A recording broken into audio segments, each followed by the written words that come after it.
these major conversations. And tonight, we'd want to cap all of it off with this beautiful evening of gathering together, celebrating our friendships, celebrating our networking, and celebrating all the hard work that we've been doing over the past business year.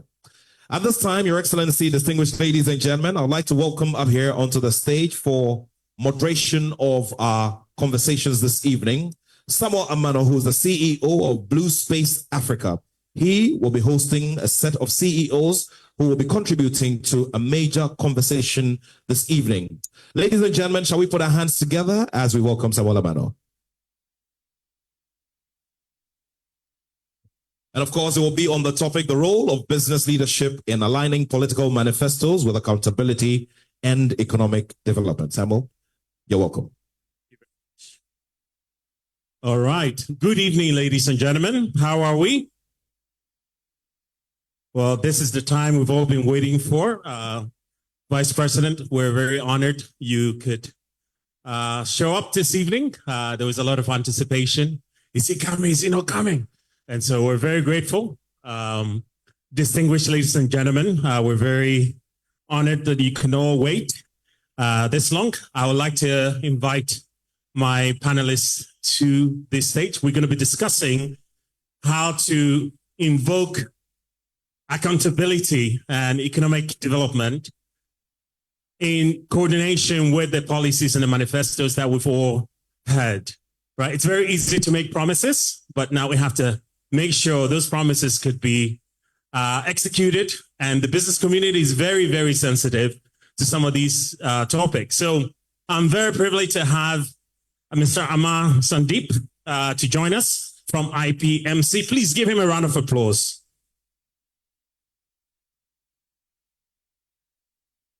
In no particular order, I also like to invite Dr. Daniel Macaulay.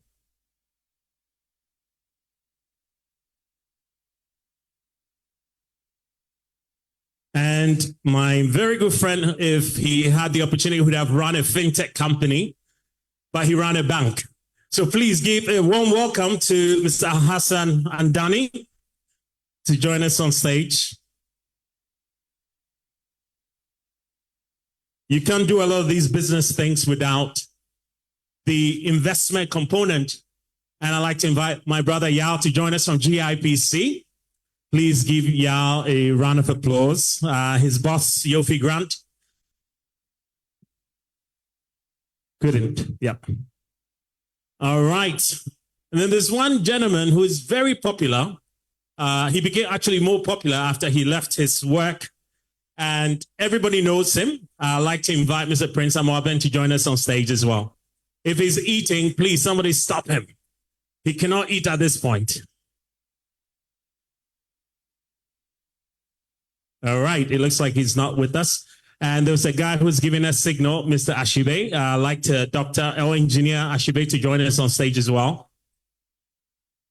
We have the investment side, we have the tech guys, we have the bankers, and we have the private sector gurus on stage. And I'm sure Mr. Vice President is very excited to hear what they have to say when it comes to monitoring promises, manifestos, and economic conditions to make sure that we would keep this economy running and create jobs.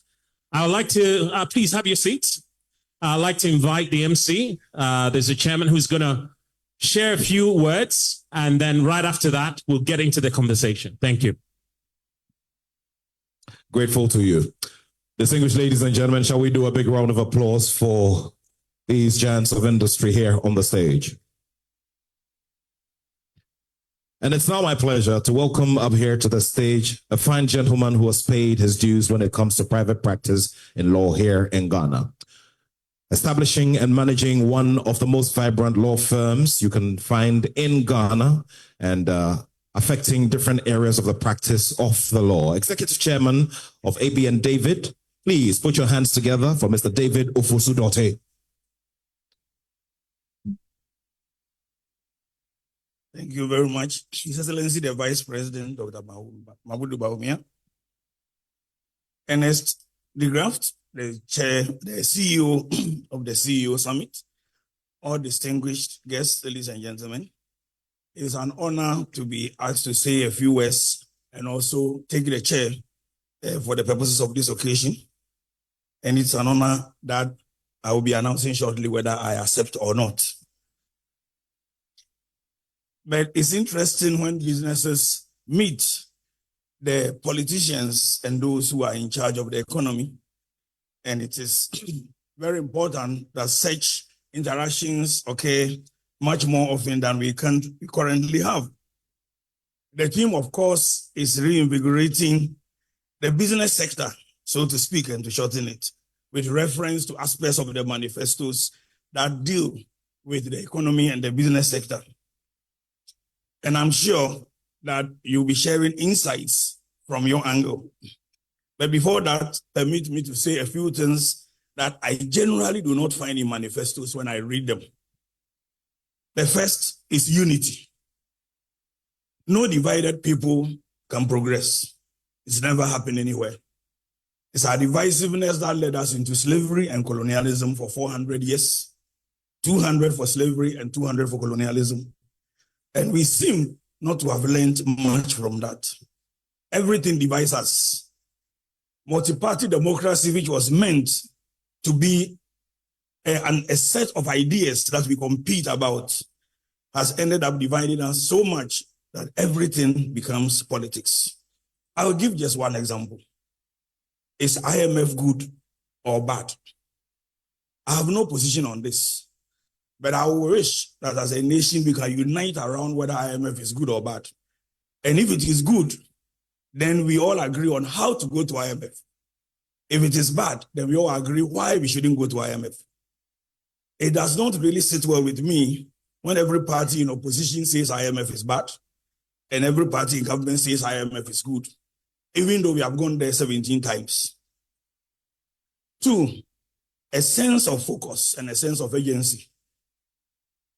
We tend to have vision, which very often we do not focus on, and I'm not referring to a particular party. The invitation given to me indicated that the 2 parties were going to be here, or the 2 leaders are going to be here. So I'm not referring to a particular person or a particular party. Now, I said to the Institution of Engineering last week when I had the chance to address them that one of the things politicians forget is how to count. We appear to forget that 4 years is 48 months. And therefore, we lose a sense of agency until it is close to the time. And I would suggest that we have that sense of agency and focus. In a recent interview I granted to TV3, I made one prediction. Now, for those of you who know, I make predictions every year. My predictions tend to come true. Just yesterday, I was on air with Bernard Avile because of the prediction I made that Trump was going to win, and that was on January 18th. I also predicted that by August, President Biden had to decide whether he was going to remain on the ballot or not. So even when I came here today, a few people have asked me about Ghana's prediction. I am not going to make any prediction. But just so I whet your appetite, in 2017, I predicted that President Mugabe was not going to end the year. And it happened. And somebody very high up in the US called me to ask, what did you know that we didn't know? I'm no prophet, but I have certain factors in making predictions. Having said that, the only prediction I will leave with you tonight is that Ghanaians are not going to have patience for the next government, irrespective of who takes power. Ghanaians are not going to have patience. And I made that prediction on TV3. And therefore, I highly recommend a sense of focus and a sense of agency, whoever takes power. Point number 3, not everyone who follows you is supporting you. And not everyone who is not following you is against you. Some of the people who follow you are people who are actually either looking for their daily bread or waiting for an opportunity to push you away or waiting for an opportunity for you to fail. And some of the people who do not wear party t-shirts are actually people who are ready waiting to support for you to achieve success. And I tweeted exactly on this topic on April 23rd this year. And I suggest that when we look at our manifestos, we look at these things as well. Next, meritocracy. It's important that we create an ecosystem where persons with merit, even within the parties, are the ones who are given responsibilities. Because even if you go within the parties, you'll find that many of the people who otherwise have merit are sidestepped just because they say things as they are. Next, business is business and must not be treated as politics. And on this score, I recommend that state-owned enterprises be made to run as businesses. I don't belong to the school which believes that government has no business doing business. I believe government has business doing business, but it must do it as business. Next, transparency.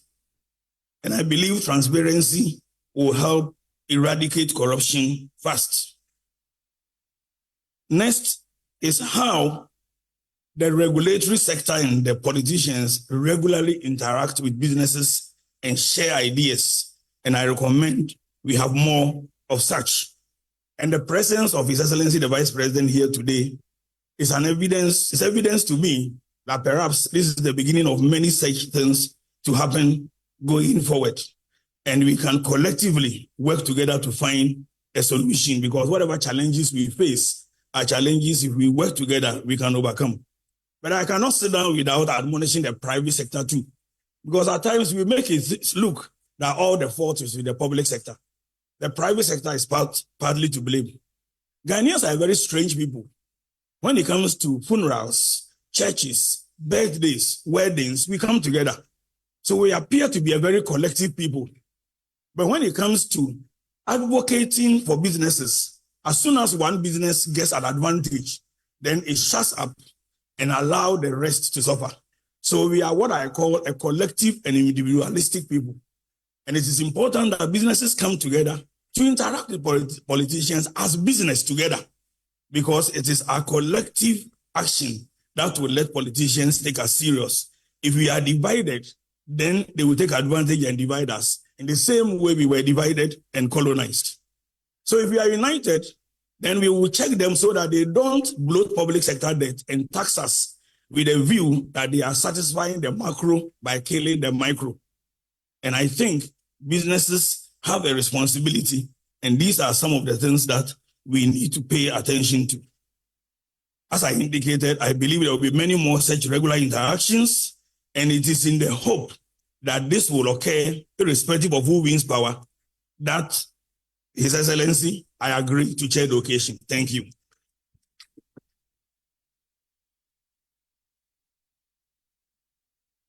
I was expecting a bigger round of applause, ladies and gentlemen.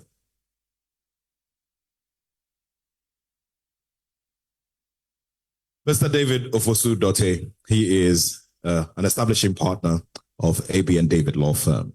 Distinguished ladies and gentlemen, he has hit the note right there on the head. And of course, this evening, we have a lot to ponder about as we build up to the biggest date yet in the year of 2024. Just before I hand over the microphone to Samuel for the moderated conversation, I'd like to pay my respects to all of our CEOs who are gathered together with our guest of honor on the top table. I'd like to begin with two brothers in business. One of them is one of diverse measure in the business space. He is the chairman of I2 Group of companies, which has I2 Motors, I2 Mobile, and I2 Development. Distinguished ladies and gentlemen, please help me acknowledge the presence of Mr. Nabil Ahmad. Seated across on the other side of the table is a very vibrant CEO and a younger brother of the chairman, who is in charge of one of the finest developments coming up here in the capital, called the Prestige, which is just a stone's throw from the Kotoka International Airport. With a lot of fire in his belly and a will to help to change the skyline of Accra, this man also wants to support very heavily what we're doing here at the CEOs Network. Ladies and gentlemen, please help me acknowledge the presence of Mr. Yusuf Aitor, CEO of I2 Development.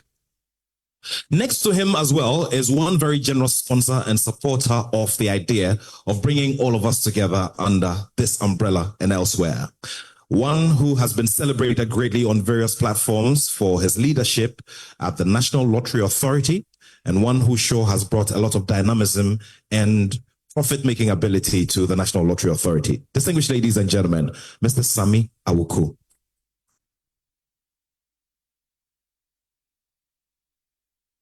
There's a fine gentleman who traces his roots to the oldest second cycle institution in the country. I didn't see him clap very well because we're rivals on the stage of the National Science and Maths Quiz. But before that, I'll just like to pay my respects to the CEO of one of the most vibrant when it comes to the electronics business here in Ghana. Ladies and gentlemen, Mr. Masri, shall we put our hands together for Mr. Masri? And of course, I'd like to introduce all of us once again to your and my Moses Baden, the strong force behind the Margins Group, who bring us our Ghana cards, a very sustainable idea, which is changing the narrative within the digital space. And of course, those of us who attended St. Augustine's College will clap for you. Ladies and gentlemen, once again, Mr. Moses Baden. And of course, distinguished ladies and gentlemen, would like to say a very big thank you once again to the man whose vision and foresight has brought all of us together under this umbrella and promises to bring all of us together on different dates on the calendar. Ladies and gentlemen, the man who birthed the CEOs Network, who sure has a lot of passion for leadership in this nation. Please help me acknowledge the presence of Mr. Ernest Hickraft Ejir, founder of the CEOs Network. And at this time, I'll hand over to Samuel Amano for the moderate conversation with our captains of industry. Samuel, take it over.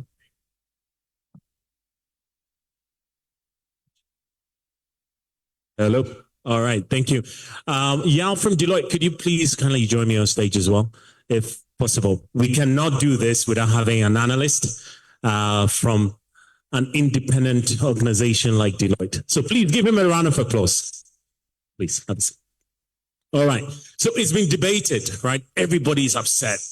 The Ghana economy is hard. Things are tough. Currency is falling. But I tried to get some feedback from the sentiments on the internet. And the sentiment reads like this. The Ghana economy has shown signs of improvement in 2024, but challenges remain. How so? The GDP growth surged from 5.9% in the first half of 2024, up from 2.8% in the same year, 2023. So some magic is happening. It has to be voodoo. It has to be something else. We don't know. We're going to find out. But in Q2, the Ghana recorded Hello, did I upset anyone? All right, Ghana recorded 6.9 annual economic growth, the highest in 5 years. Sam Amano didn't say this. The internet said that. So I know you're all Ghanaians, and those of you who are not Ghanaians, you're hearing this very clearly. It's going to create a very interesting conversation. What changed? What policies triggered this dynamic change? And we're going to go into the details.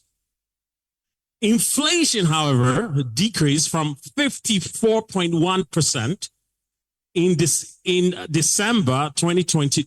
Went from 54% in December 2022 to 23% December 2023, through slowed down to 20% August 2024. Right? You've seen the pattern. It's very, very clear. The country is also emerging from a lengthy debt restructuring, and it's in the second year of the IMF program. I see some IMF people in the room. Please give them a round of applause for partnering with Ghana. All right. Now, there are two perspectives. The John Dramani Mahama perspective and the VP, Vice President Mahamadou Maobia perspective. So we're going to debate this in a very candid way. And I think the best way to go is to start from the far end. To Prince Amwabin, you have been a private sector individual who've built business from the scratch. Policies have gone, I would say, not too favorable to your side. What should the new manifesto coming out or the new government, what should they do to uphold the private sector in terms of resilience? Because there are things you can do. There are things that the policies that are coming out can completely change the narrative for you as a private sector individual. What are some of the advice you will have for us from a private sector perspective? Well, thank you very much. And it's a bit of a surprise because I thought you start from the one who was... No. It's okay. It's okay. All protocols observed. I want to step back a bit and say this. I was born before independence. And in 1979, 1980, I was in the Ghana Armed Forces and had the same rank as Flight Lieutenant J.J. Rawlins. And I'm saying this to show that I have been abreast with developments and what is between. Go ahead. Yeah. And what is happening between politicians and business people. And for me, notwithstanding all the statistics you're throwing around, is a trend that really worries me. I'll step back and say that what we use to measure a country's performance is the GDP. That is production of goods and services. And you divide by the number of people and you have the GDP per capita. So every country's aim is to generate huge amounts of GDP. Now, the simple position is GDP is achieved through CEOs, owners of business, owners of heads of institutions. So CEOs are in the lead when it comes to generating the GDP, which will determine the development level of the company, of the country. Now, politicians are supposed to head the realm in terms of regulation and looking for the general good and so on and so forth. What I have found in a worrying state is that it's a situation of instead of the dog wagging the tail is wagging the dog. And I'll explain. Instead of politicians looking at the business of making sure that the realm is functioning and regulation and interests of everybody is being held, the politicians, some of them, tend to actually decide which CEOs they will support, which CEOs they go into bed with, which CEOs they will kill, and so on and so forth. So we don't have the best people actually coming on top to deliver. And most of the time, it sounds as if there's state capture.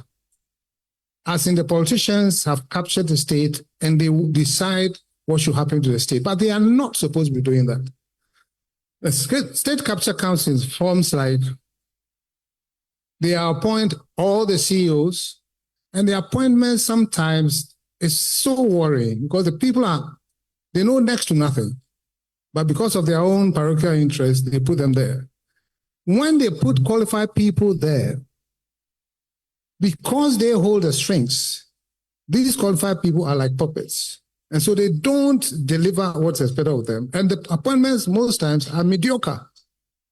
And that does not help. Sometimes it's even so blatant that they actually pilfer the state and take state properties as their own.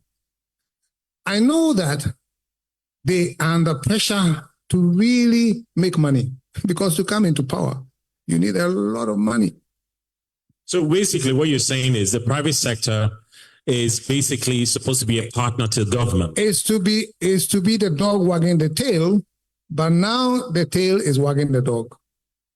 And we'll come back to that, right? We've seen what's happening in the US where private sector is showing face strongly.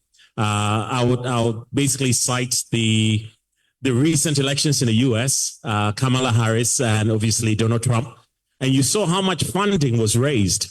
And this all happened in the private sector in coordination with government, right? In terms of transparency, in Ghana today, we don't have any sort of transparent fundraising measures, right? So basically, like what you said, if you supported a party and you're somewhat very good, maybe you're not too smart, but you're very, very smart on the other side, and your friend becomes the president, you are going to be favored because you've contributed, right?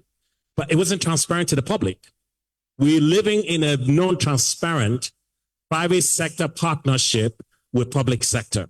So in terms of transparency, I think it could be very helpful to go into maybe another level of collaboration. We have Dr. Macaulay here. He has shown elements of partnership with public sector. He doesn't like when I pick on him. But Doc, how has policies enhanced your business in the private sector? And what do you think government can do better so that the benefits are not just skewed to one side. It's open to all businesses so that we can all contribute in collaborating with public and in the government sector. Thank you very much. All protocols observed. And yes, thank you for tonight. If I will be very blunt, government policies had really not helped the private sector.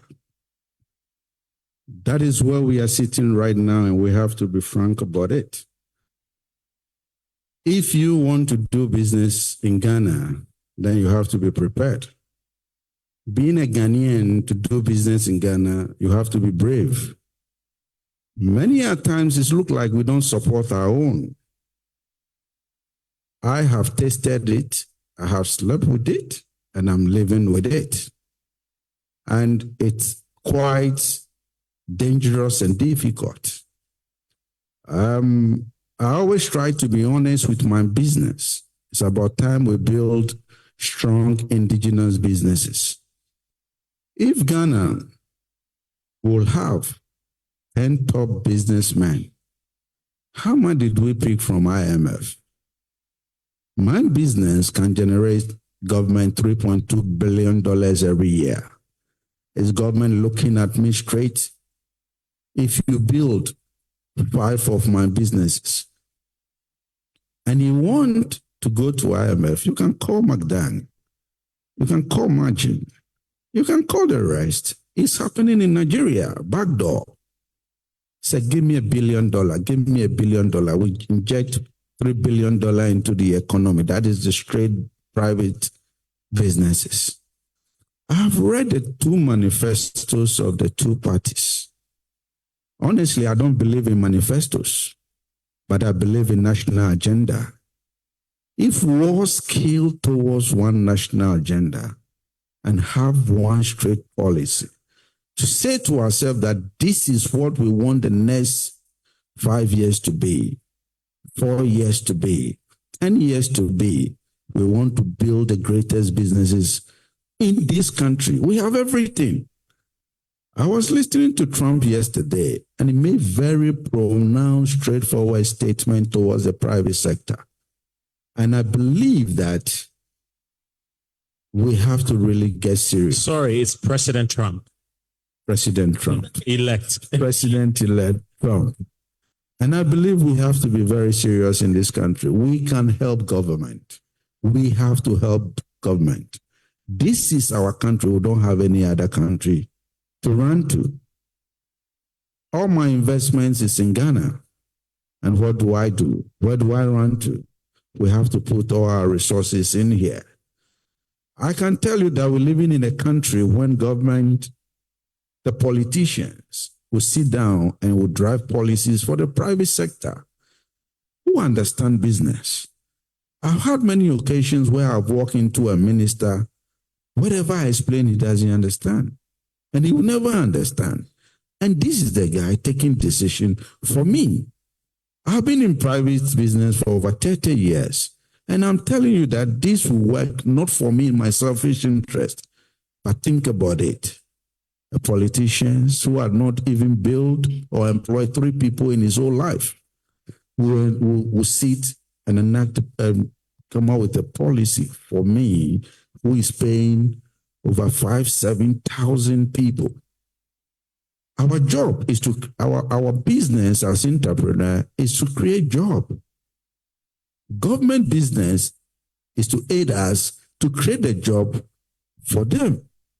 So if you cross, Ghana, we are doing well. My only problem is at times the politics of winner takes all. That is my... Hold that thought. The winner takes all, right? That's the point you just made. So hold that thought. We'll transition into something very interesting. But Ms. Sandani, you've been in the sector for a long time in financial services.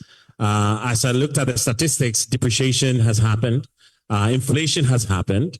Private sector can do all the fanciful things, strategic plans, 5-year, 3-year, but the macroeconomic conditions sometimes becomes the enemy of the state. What do you think are the new policies that we can look out for? And in collaboration with the government, we can try and hedge a little bit about the banking sector, the financial services sector, because they are the backbone of the economy. What can we do with government to bring some transparency? Because the debt exchange program definitely impacted quite a number of people. Thank you. Look, I just want to step back and position that Ghana is a developing country.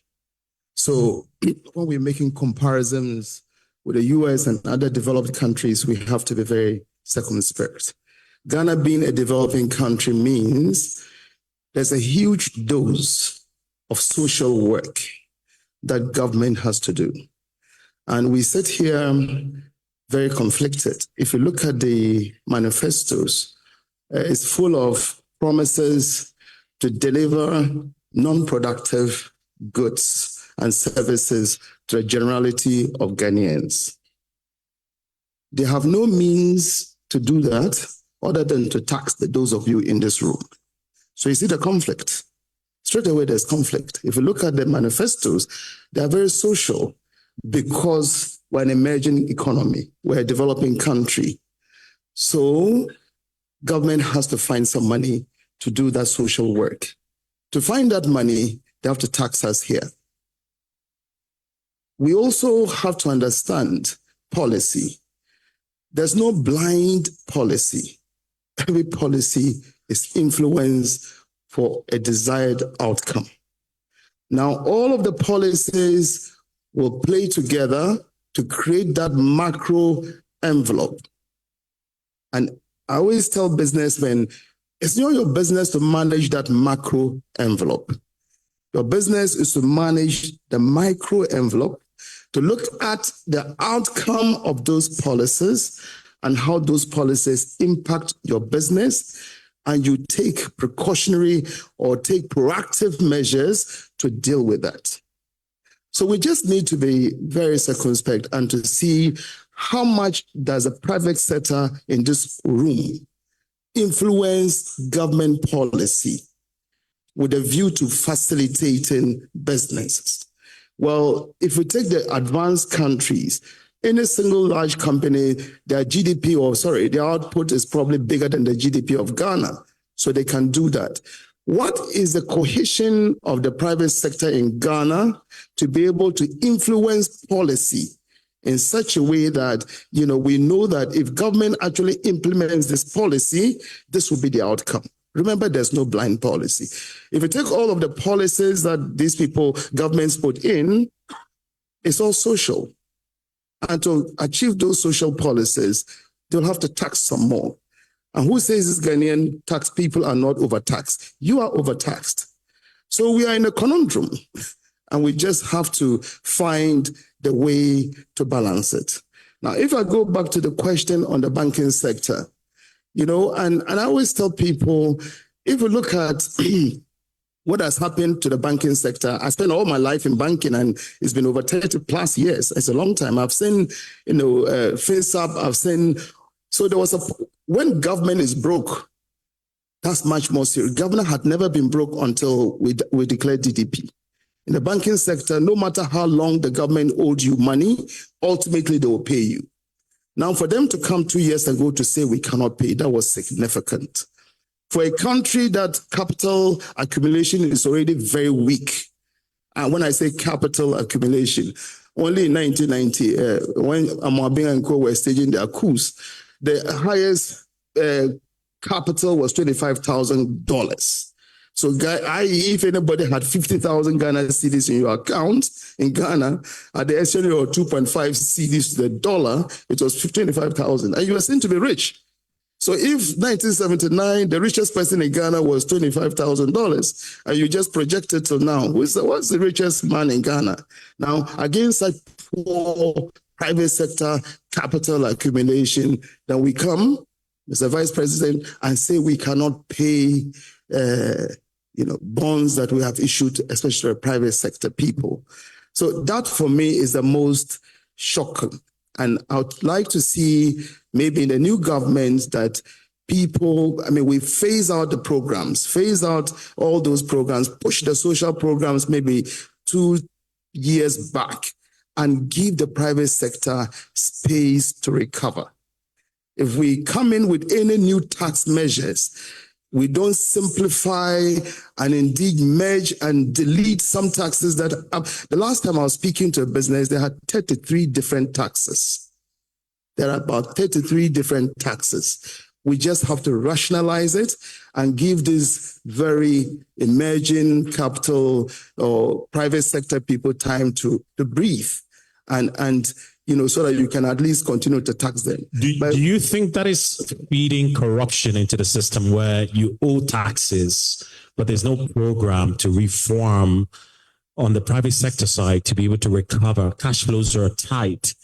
How do we reform that ownership? Because I've heard stories where you owe GRA taxes, they'll shut you down, right? Yeah. And that particular business may be employing a lot of workers, but the issue on cash flow on the private sector is directly related to inflation and depreciation and all these, and non-payments, right? Yeah. Non-payment, delayed payments. So when you say tax reform, are we looking at the private sector side as well, so they can get some, breather room, That's exactly what I'm alluding to. That there's a reform of the tax, rationalize, just take down some and give, and actually GRA has become a terrorist organization. I know a number of organizations when GRA gets into their space, and it's as if they deliberately do it in order to wriggle people's arms to take money.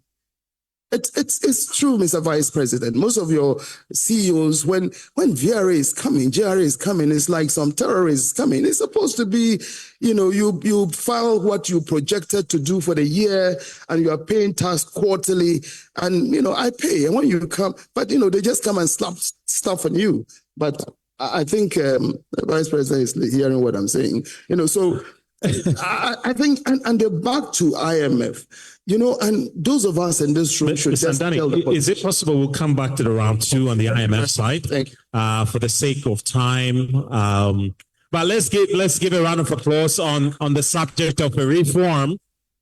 It's not easy to have the boldness to say GRA is becoming a terrorist, but that's not the intention of GRA. GRA is a revenue collection agency, and we really respect them. They're doing a great job.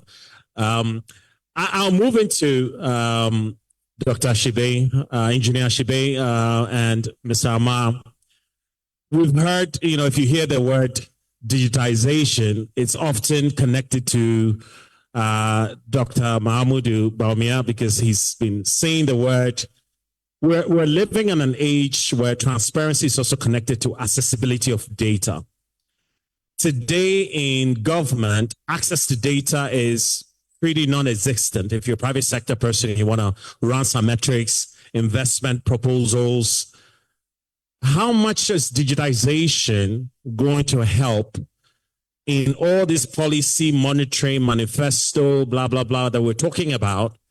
Because the private sector may be thinking digitization is not going to save my life, right? But practically, there could be areas where digitization could really improve their business. So Mr. Amar and Engineer Ashibe, you could take it one at a time. And let's see how this component of economic development can help us bring transparency, policy monitoring, as well as economic reforms. Hello. Technology cannot be the goal for any country. Technology is only a tool for progress. But for this progress to achieve, the fundamentals need to be correct. You can get the best of technology for your Tesla car, but if there are no wheels, the car wouldn't move. And that's the same thing which applies to a nation. The fundamentals of any country are the basic needs of its citizens. And that is no other than food, clothing, and shelter. There is a need for every country to become self-reliant in these three things. Taking example of the food when it comes to Ghana, we still carry the the old colonial mindset. Wheat cannot be grown into this country. It needs cooler climates. But our favorite is wheat bread or rice, which comes from the Far East. And that is more and more becoming our staple food. But our traditional staples, whether it was maize or millet, they are disappearing from everywhere without realizing that these staple grains of Africa, maize and millet, are healthier than any other grains in the world. And probably this is the reason why African man physically is stronger than the rest of the world. But we are giving away our staple grains and we are attracting more disease and sickness to the continent. There is a need for us to bring back the respect for the food which we can grow here. Okay, if we love rice, let's grow rice here. Becoming self-reliant in this. And then the clothing. Cotton is grown in moderate climates, and Ghana has the perfect climate to grow cotton. But we don't do that. Every cloth is imported. And all the second-hand clothes, Ghana is the dumping ground. When it comes to the shelter, buildings, the whole world is adopting steel as the main raw material. But with us, we have the largest deposits of iron ore and we are not converting it to steel. The need is to fix these fundamentals. And as we fix this, we have all the technology to take us on the path of progress. Thank you. Engineer Shipping. Fundamentals first, before innovative cloud-9 strategies, right? I couldn't but agree with Omar. And the interesting things is that these digital solutions that we're bringing up should be looking at the local challenges that are confronting us. And we need to be looking into how we invest in resolving the issues that confront us. So even as we look at all this conversation about digitalization and all of that, we are also becoming just consumers of it. How do we ensure that we also are producing the technologies that deal with the challenges that confront us? The mathematics that underpins AI, for example, was being taught in KNUST when I was there, just before I was there. We stopped that. Who is preparing kits with the right basics so that it is not just AI for AI's sake, making sure that these AI models are being trained on data that is our data, so that the AI does not come tomorrow and when he sees anything black, he sees it as wrong, because we are in the process of producing that. So that's very important. So I believe that, and again, to your question, digitalization would really help a lot of the transparency, because most of the challenges that confront us as a country is the opacity, that surround a lot of the things that we do, the policies that we bring and all. So, Mr. President, Mr. Vice President, one of the things I would ask you to do, again, from where I come from, is the lack of independence for our regulatory bodies. You have a situation where currently your regulatory bodies, if you take typically the example of the NCA, for example, the NCA law says that the minister may give directives to the board and the board shall implement them. And the regulator is supposed to regulate, the policymaker regulate also the states. So how are you going to be able to achieve that if you don't get that independence of the regulators? So it's a major challenge that confronts us.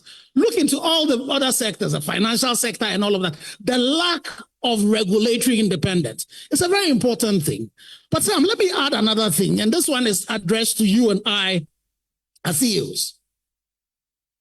We as CEOs have been too docile when it comes to the issues of state. We have surrounded the whole space to the politicians. And we know for a fact that all the ideas do not reside in the heads of the politicians. When we were in school, some of them were in the same classes with them. What level of gray matter did they have that we did not have? And it's because for all of us as businesses, we also become very selfish. What is it that we are getting is only our focus. So when it comes to issues of advocacy to save the country, we will not. The only time you got a middle class coming in to protest is when the DDP happened and your pockets were being, impacted. Where is the private sector when all of us are being poisoned every day with the cyanide and the lead that is going into the water bodies? You're quiet. So going into next year, whatever president comes in, we as private sector need to realize the fact that we pay the piper. It's our taxes that they take to run the state. And if we keep on being docile and just sitting there and waiting for what we're going to get, we will blame the politicians of that kingdom come. So I want to hold you there. Do you think private sector will have visibility in how government is using funds on the tax that is collected? Because a lot of people, when you talk to them in the West, it's like, oh yeah, we have transparency in our taxation. In Ghana, is that same transparency? Is technology going to unlock use of funds? So you set a budget, you use the budget. Is that visibility going to be available to private sector? Well, if we keep on pushing the conversation about digitization and getting everything digital, again, you sit in a country where you have the RTI law. So for us, it's not the fact that we don't have the laws. It is that advocacy that should come from the private sector to be able to demand some of these things. Because as we become, and we digitize the way we're going and we keep on doing that, integrating our systems, a lot of that data is going to be available. But the thing also for you, even as private sector, you know how much taxes you're paying. And what are you getting in return for that? Why are we all not coming? And again, so that's why I agree with the chairman. It would require all of us coming together as a block and get to a point where if policies are coming, we'll tell you that we will hold on our taxes if you don't change this. All right, on that note, I like to pause it. Thank you very much. Please give the panelists a round of applause. But there's one important thing that I've seen in almost every African country, which is FDI. We've talked about remittance money coming in. We've talked about investors coming in to help, boost up. You have other parties coming in. Almost every table here is represented by one foreigner or the other. And oftentimes the support system, the ecosystem you need for investment protection, it's a bit weak, right? The rule of law is there, as you said. But what policies do you think, Yao, you're GIPC, what policies do you think the private sector, especially the foreign nationals, investors who are coming in, what are some of the new policies do you think can help them? Because they're also creating jobs, right? You have so many of them. I don't want to go into specific names. What do you think we can do to bring some level of protection and grow that pie? Because we all need FX. There's no dollar in the system, right? We need dollar in the system. We need foreign currency. But we also have to make sure their investments are not cannibalized and packing up and leaving the country. Well, thank you very much, Your Excellency. Let me endorse a bit of optimism into the conversation, because I think that the government side has been singled out, and rightly so. But for us at GIPC, what are we doing currently? We are currently confronted with overregulation in the system. So when we go out there, we are speaking all the positives about the economy, an economy which we believe is resilient, an economy which is future-proof, economy which has a lot of promise and opportunity. The investors come in, they syndicate, they make very difficult investment decisions, sometimes pairing Ghana up with our regional peers. Cote d'Ivoire, Nigeria, I don't want to go into the details, but they're looking at Africa as one marketplace. And when you look at the statistics, the stats are skewed against Africa broadly. So let's not limit this to a Ghana-specific conversation. Total basket of foreign direct investment for the last 3-4 years for the entire African market was a paltry 5%. Total basket of foreign direct investment, just 5%. That's about 80 billion. And within that, Ghana is fighting for a place within that 80 billion. So the point that Mr. Andani made earlier, which is about capital formation, for me is vitally important. We need to be able to free up the energies of the private sector by looking closely at over-regulation. We have a situation now currently, Your Excellency, where we have so many institutions who are in the investment facilitation and promotion space. And that brings a lot of conundrum. We are at loggerheads with each other, looking to do the same things. And sometimes that lack of cohesion makes it very difficult for capital to find a place and to sit within the economy, which is why we have been leading a robust reforms agenda, a robust advocacy agenda with Parliament. Currently, the GIPC Act is going through Parliament when, of course, the business of Parliament, opens, and we're hoping to nudge it so we can look at some of the more antiquated policies that we believe should be off our books so that we can welcome capital. Because Ghana is a place that capital wants to be. If you look at the last 7 years, almost 8 years, the economy has expanded by approximately 20 billion. So clearly, there are signs that there are growth poles within the market that capital wants to find. Now, the hindrance to that are some of the points that have been made here. The overbearance when it comes to tax policy and tax regime. But looking ahead and linking it to the manifesto, the MPP manifesto, we believe is quite clear. It is seeking to answer some of these questions by simplifying a tax code which is convoluted, quite complex, and seeking to bring some common sense to it. Now, the benchmark for that is a country like Estonia, which in the OECD is the most competitive tax regime in the world. Now, if we use Estonia as the benchmark and we can inch closer to that Estonia policy by providing some amnesty, which we believe will unlock the entrepreneurial spirit and energies of the private sector, if we're able to simplify the VAT and some of the levies that we are all burdened with, then clearly there's room for expansion. So some of these things are being spoken about. It is not as though government is sitting idly by watching some of these things, go by. No, that wouldn't be the case, and that is not the case. There are other areas, for example, when it comes to tax incentives that we have been speaking about. These are the carrots that nudge the economy forward. There is an Exemptions Act in place seeking to rationalize the exemptions regime so that government can deploy tax incentives efficiently and effectively so that the growth poles of the economy can do well. So the GIPC will continue to advocate. And I think whatever happens, whether we are here or not, whoever takes over at GIPC should continue in earnest with this robust reforms agenda and even go a step further, because we must get to a place where Ghana has a codified investment code, which brings in consonance all these disparate elements that we have in our regulatory architecture, because that is what will move the needle in terms of capital formation and onboarding capital to Ghana. Thank you very much. Before we, yes, go ahead, please give him a round of applause. Tax reform is very, very key, and we have to simplify it.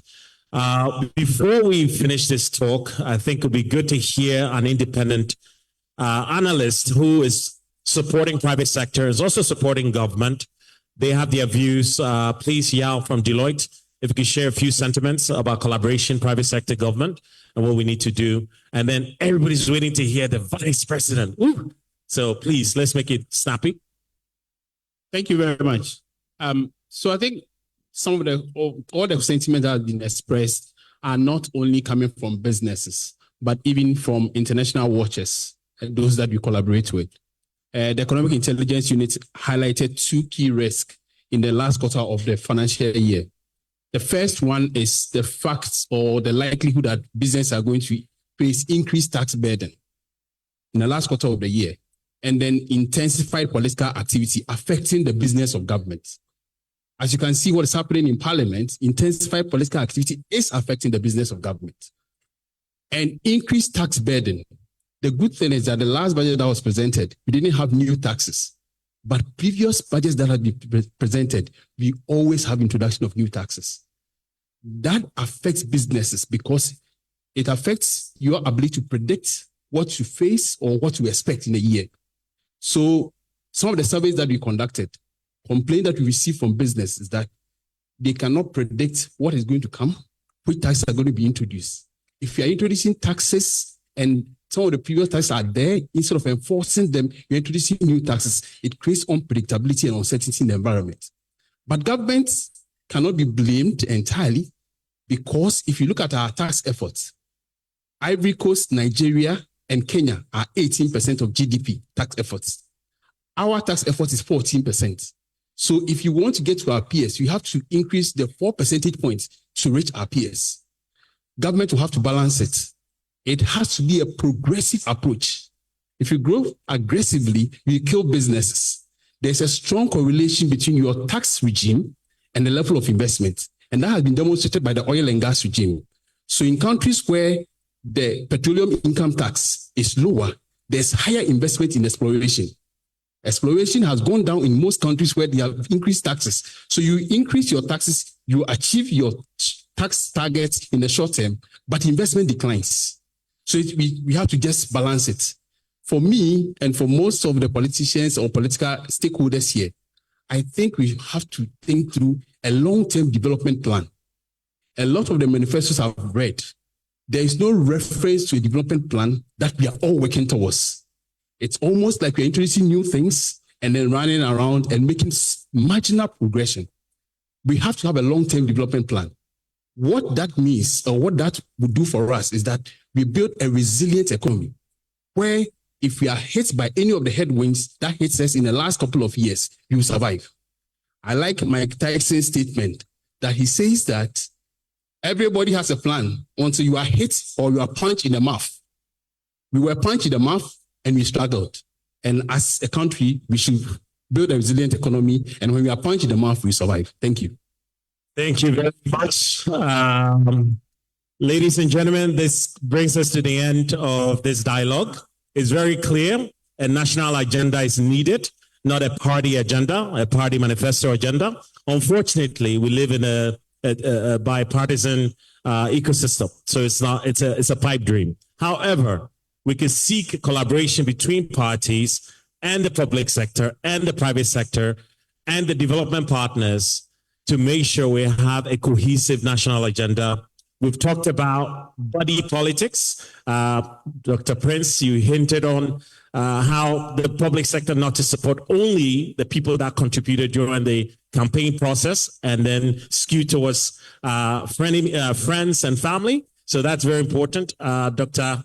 Engineer Shibe, you also talked about the fact that we need to get involved, not to sit passively to see that things are going to change on our behalf. And obviously, Dr. McDown, you talked about the fact that we need to solve the problems for ourselves. We can create macro giant domestic unicorns in the private sector. And Ms. Sandani, you also talked about the fact that policy is important and we need to support the banking sector. Mr. Amar, you said, let's not be too fancy. Let's solve the basic needs, feed the people, clothe them, and make sure we can grow our food. You're saying tax reform is very important, Yao, and you're saying our plan should be resilient, else we get punched in the face like what happened before. Ladies and gentlemen, thank you so much for paying attention and listening and smiling, even though we talk too much. We're very, very grateful that you listened to us. Thank you.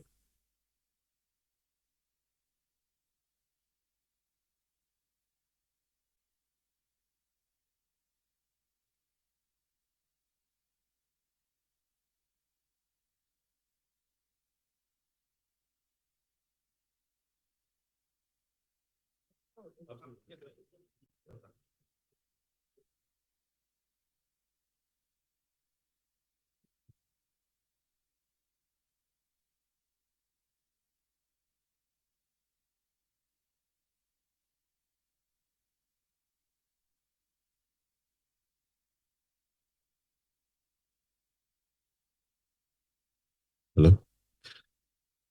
Your Excellency, distinguished ladies and gentlemen, we are indeed grateful to all of our friends who joined us here on the stage for this very crucial conversation, which sure does dictate the narrative for the rest of the year as we go into another year. And we look forward to tasking those in authority in terms of political leadership to ensure that we are moving towards a steady direction, one that will ensure industrialization in our nation, and will make us prosperous. And, I was just looking around, and my good friend, Mr. Said Masri, was very, very attentive. I'm sure he would have wanted to, contribute to the conversations. But these are things that we're going to be doing some more along the year. And walking across the hall, I realized that the CEO network is growing even bigger than we envisaged. And this is something that will be called on later in the year so that we have more of such moderated conversations, and the whole populace are ready to listen to all of us, because we direct the pace of leadership, we direct industry, and we direct the pace of what goes on in the economy. And it's important that these voices, which is representative of what we see here in the hall, are heard. Ladies and gentlemen, shall we appreciate all of our captains of industry who contributed to the conversation? Tonight has come about because we have massive support from corporate Ghana. You who believed in this idea and have decided to add your weight and your efforts to making things happen. At this time, we'd like to fix our eyes on the screen as we show appreciation to all of our very generous sponsors, beginning with our platinum sponsors. CompuGhana, the leading information technology solution provider in the country, thrives on its passion for technology, competent human resource, and a wide variety of stock from the world's best brands are carefully chosen to bring satisfaction to clients. My name is Kemi. I'm visiting from Nigeria. It's been amazing. Friendly staff, nice products, nice ambience, and I'll come back again. Hi, I'm Ibn Amars. I'm a creative artist. I'm into filmmaking and choreography. In my line of work, I'm always looking for quality in my product. I started shopping with CompuGhana not long ago, and honestly, I've enjoyed the product. We offer a range of products and services that cater to the needs of individuals, corporate clients, government institutions, and SMEs. We offer a range of products sourced from quality brands like Samsung, LG, HP, Dell, Lenovo, Apple, Techno, Infinix, and just to name a few. As a rapidly growing company with a focus on expanding operations, we have a local presence in major cities across Ghana, including Accra, Tema, Takoradi, and Kumasi. Our newly introduced Business Solutions Smart Security is a comprehensive security system designed to protect and secure businesses of all sizes. It integrates advanced technologies to provide a complete security solution that meets the unique needs of our customers. Our top-of-the-notch customer care, delivery, and after-sales service contribute to our image as a leading name in our industry, and our satisfied clients can attest to that. My name is Jonathan Ashtayama, Sales and Marketing Manager at Canrin Hotel. We've been in business with CompuGhana for quite a while now. And I'd like to say that their after-sales service in particular is top-notch in repairs. Their speed and effectiveness in delivering their service is top-notch and world-class. Our vision sets us apart from the rest in that we provide affordable products and services with customer satisfaction in mind. There's always something for everyone in CompuGhana. From the heart of West Africa, nestled along the Greater Accra region of Ghana, lies the Adan Songor Lagoon, a natural marvel that has sustained generations. Here, the lagoon's serene waters shimmer under the warm African sun, teeming with life and natural richness. But this beauty is more than meets the eye. It is the heart of Electrochem Ghana Limited, a beacon of innovation and sustainability. With precision and care, we harness the gifts of nature, transforming seawater into the purest salt, unmatched in quality and versatility, all from the extensive Adan Songor Lagoon. This 41,000-acre concession spans between the Adan West and East districts. The concession is operated by Electrochem Ghana Limited, a subsidiary of the Magdan Group of Companies, a wholly owned Ghanaian company. From the shores of Lolonya, Through the Lolo Lagoon into the Ada Songor Lagoon flows our seawater, a 23-kilometer sea travel time from 3.5 Bome into our evaporators for onward feeding into our salt crystallizers. To aid the flow of brine into the Songor Lagoon, Electrochem prides itself with 3 state-of-the-art pumping machines at Potichekope community with a capacity of pumping 105 million liters of brine per day. Our brine is carefully managed through the travel and trap system in a serpentine manner into our evaporators through our pre-crystallizers, then finally into our crystallizers for crystallization of salt for harvesting. To increase salt purity, Electrochem owns 2 world standard washing line plants that wash 250 tons of salt per hour. It is the largest washing plant in Ghana and West Africa, and one of the few places in the world that produces crystal salt, diamond salt, and granulated salt, which is unique in its nature and one of the finest in the world. To ensure accuracy of tonnage for our valued customers, we have installed the longest weighing bridge in Ghana and West Africa. We are currently producing 650,000 metric tons of salt per annum. However, Electrochem's target is to produce 2 million metric tons per annum by 2027. Electrochem produces high-quality solar salt at 99.9% purity. Our salt is preferred by customers from across the globe. Our 41,000-acre concession covers approximately 165.9 square kilometers, which is just about the land size of Washington, D.C. Operating within a UN Biosphere Reserve and one of the world's recognized Ramsar sites, Electrochem Ghana is dedicated to maintaining high environmental standards. We have planted over 1,000 white mangroves around the Oluwana freshwater body within our concession. With our commitment to environmental preservation and biodiversity, plans are underway for the establishment of a sea turtle hatchery and a dedicated nesting area for migratory birds. We are privileged to have one of Ghana's wetlands that fall on the boundary of 2 flyways of water birds, the East Atlantic Flyway and the Mediterranean Flyway within our concession. We employ over 3,000 direct workers annually through our 2 harvesting seasons. These employment opportunities are generated through our supply chain and local business partnerships. Through Electrochem's sustainability initiatives, over 400 indigents of the Ada traditional area are allowed to fish in the Songor Lagoon for their daily livelihood. Electrochem Ghana, a testament to nature's bounty, human ingenuity, and a commitment to building a brighter future. Be a part of this extraordinary journey. Electrochem Ghana Limited. Africa's future starts here.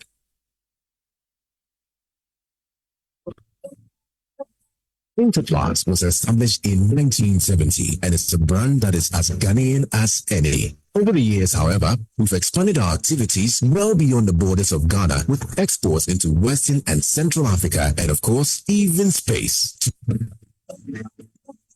Interplast was established in 1970 and is a brand that is as Ghanaian as any. Over the years, however, we've expanded our activities well beyond the borders of Ghana with exports into Western and Central Africa and, of course, even space. Today, Interplast boasts of an employee strength well over 600 people. Our vision as a company and a major plastics player in the sub-region is for all African countries to be able to enjoy the benefits of quality materials without having to import from other continents. In effect, boosting the entire African economy.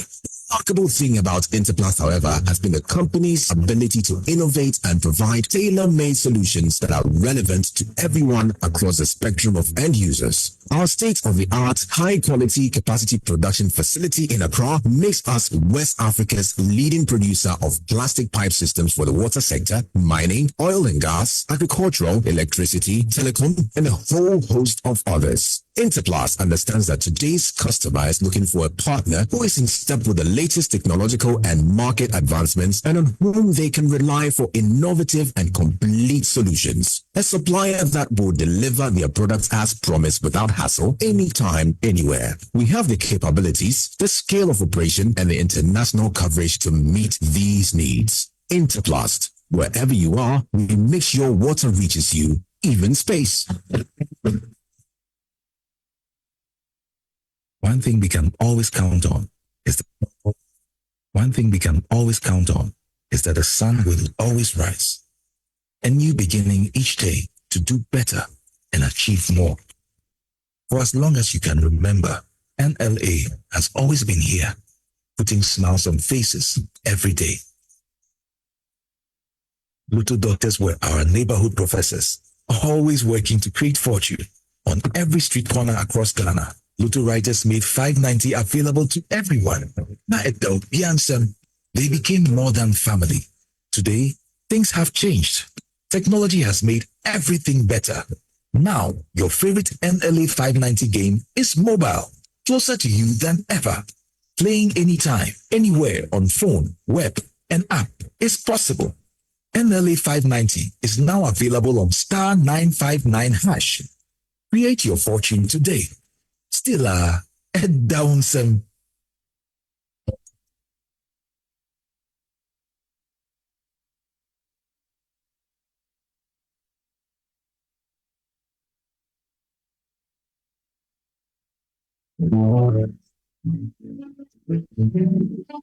The quiet side of lottery may be found in a classroom where decrepit old roofs once ripped gets fixed, and a child finally smiles even as it rains because her education is no longer dependent on the whims of the weather.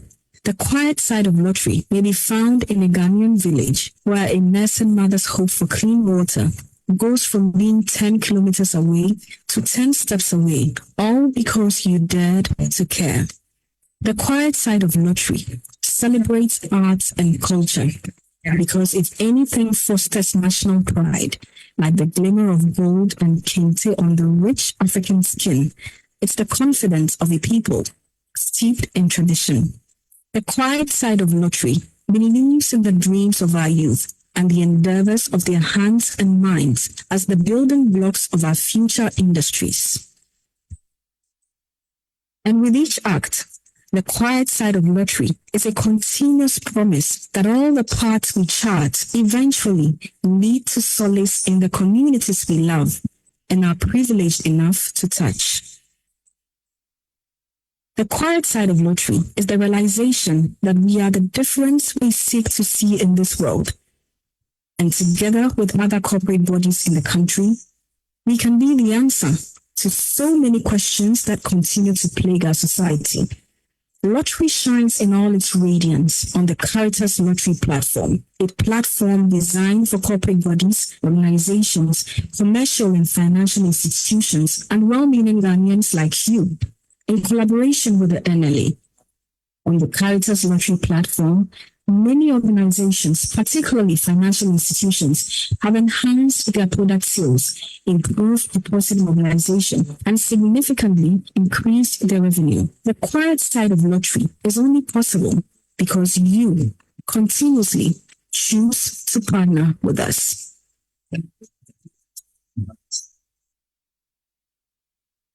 And now can we do one more big round of applause for all our very generous sponsors?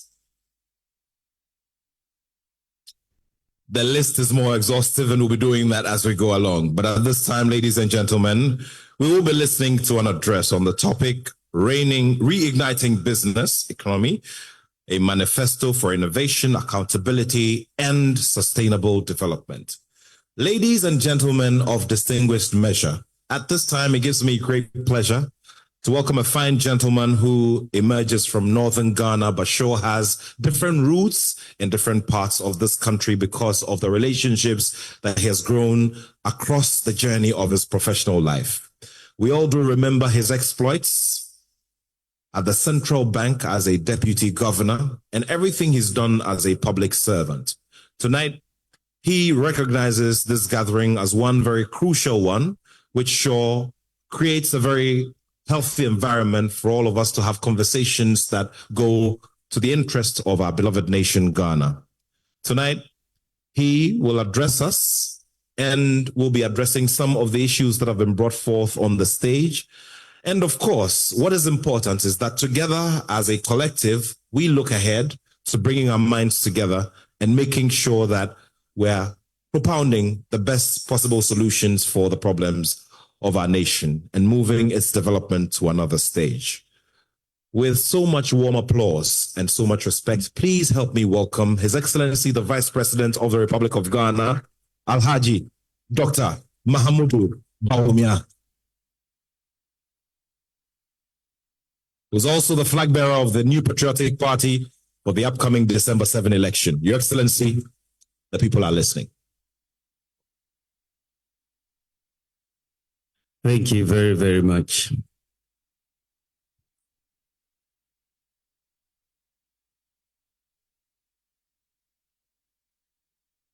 Your Excellencies, members of the Diplomatic Corps, the founding CEO of the CEO Network, Mr. Ernest de Graaf Ejiro, members of the CEO Network, captains of industry, distinguished members of the press, ladies and gentlemen. It is an honor to be here among so many innovative and dynamic minds and to address the chief drivers of our country's real engine of growth, the private sector. Mr. Ernest de Graaf Ejiro and team, thank you for the invitation and for building a network of business leaders. As the presidential candidate of the New Patriotic Party in the upcoming December 2024 elections, just 4 weeks away, I have traveled across several cities, towns, and villages to seek the mandate of the people in whom ultimate sovereignty of this great nation resides. I have seen and heard from Ghanaians, from diverse groupings and persuasions, women, men, young people, the aged, professors, professionals, non-professionals, Kayaye, who are the head porters, the unemployed, and several equally important groups. As CEOs, I believe you have engaged different constituents. It is in this spirit that I have looked forward to the maiden edition of the Presidential Manifesto Gala, themed Reigniting the Business Economy, a manifesto for innovation, accountability, and sustainable development, as an important opportunity to share ideas that will benefit our people. I must say, this theme is in line with the content of the 2024 manifesto of the New Patriotic Party, which is titled Selfless Leadership, Bold Solutions for Jobs and Business. Ladies and gentlemen, as a distinguished group of Ghanaians, CEOs, your contributions can elevate Ghana's political discourse from sheer rhetoric and disingenuous manipulation of information to real issue-based civic discourse. This is what I have championed over the years, a focus on issue-based and data-backed public conversations. One such topic is how to reignite the business economy of Ghana. Ladies and gentlemen, as you may all be aware, Bawumia means business. From being a banker to vice president to presidential candidate of the MPP, my commitment to business development has been consistent. The reason is simple. When businesses do well, the economy does well, and vice versa. Show me a buoyant national economy in any part of the world, and I'll show you strong and resilient businesses behind it. Indeed, as many of you are fully aware, the Ghanaian economy and subsequently many Ghanaian businesses have suffered from the malaise of the recent global economic crisis, the worst crisis the world has seen since 1933. Our inflation rate rose to as high as 54% in 2022, with attendant currency depreciation. Our debt levels also increased significantly. I would like to take this opportunity to show gratitude to the Ghanaian people, especially the business community and bondholders, for the sacrifices you all made in supporting government's efforts to restructure our debts and safeguard the economy. However, the good news is that the Ghanaian economy is recovering. The Ghanaian economy expanded by 4.8% in Q1 and 6.9% in Q2 of 2024, the highest quarterly GDP growth in the past 5 years. Non-oil GDP growth was equally strong, with a growth rate of 5.6% in the first half of 2024, far higher than the 3.8% growth rate in the first half of 2023. The industry sector experienced an average growth of 8% in the first half of 2024. The agriculture and service sectors also expanded by 5% and 4.4% respectively in the first half of 2024. It is important to note, ladies and gentlemen, that notwithstanding the impact of the global economic crisis on our economy, it may come as a shock to some that when it comes to the Fourth Republic, my opponent in this election, my main opponent, the former president, has the worst economic performance of all presidents in the Fourth Republic. However, he does not seem to understand that and continues to talk about economic performance as if his was better. The data shows that virtually in all sectors of the economy, jobs created, gross international reserves, primary balance, trade balance, GDP, agricultural growth, industry growth, our government, notwithstanding the global crisis, COVID and all, even in the midst of the global crisis, has outperformed the Mahama government. Our government has created 2.6 million jobs between 2017 and 2024, notwithstanding the global crisis. And this is the highest job creation of any government in the Fourth Republic. Gross international reserves increased from an average of 5.8 billion in his period to an average of 7.6 billion between 2017 and 2023. And our primary balance compared to GDP averaged 1.31% over the period of 2013 to 2016 when he was president, compared to 0.79% between 2017 and 2023. Ghana's trade balance, that is the difference between our exports and imports, prior to 2017 was in persistent deficit for the best part of 30 years. And between 2013 and 2016, the trade deficit averaged $2.5 billion US, as this has improved significantly to its surplus that has averaged almost $1.9 billion US between 2017 and 2023.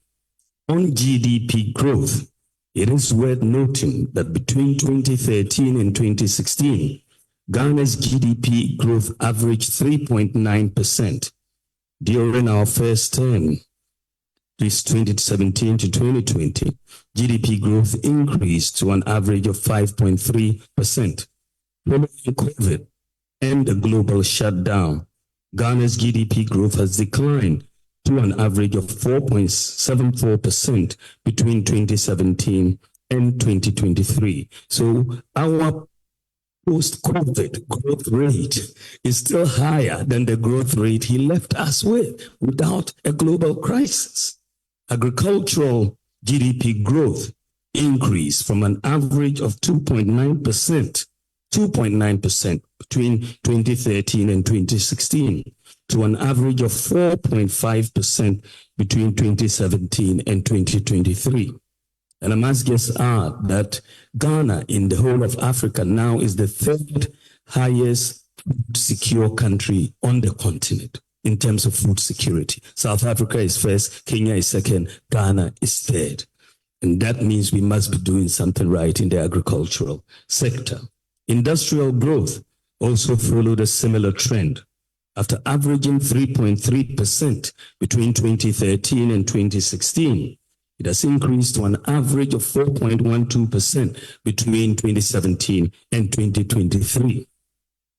In addition to outperforming the Mahama government in almost all these areas of the economy, our government has equally implemented more social interventions like free senior high school and free TVET.